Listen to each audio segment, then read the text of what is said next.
السلام علیکم ورحمۃ اللہ وبرکاتہ۔ قسم سے بہت ڈر لگتا ہے کہ کہیں غیبت نہ ہو جائے۔ میں یہ بات صرف تیرے ساتھ ہی عرض کر رہا ہوں۔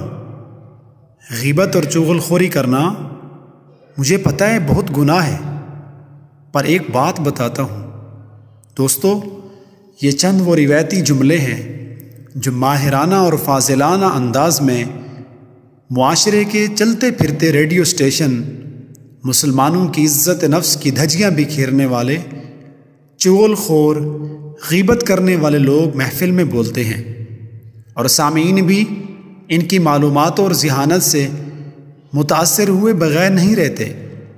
معاشرے کے یہ بظاہر انتہائی شریف اور معصوم نظر آنے والے لوگ پس پردہ جن کے پیش نظر خطرناک اور مذموم مقاصد کار فرما ہوتے ہیں، بظاہر ہمدردی اور تعاون کی آڑ میں نہایت عیاری اور چالاکی سے کسی محفل یا مجلس میں بیٹھے مرد ہوں یا گھر میں بیٹھی چار عورتیں اپنے مردہ مسلمان بھائی کا گوشت کھاتے رہتے ہیں۔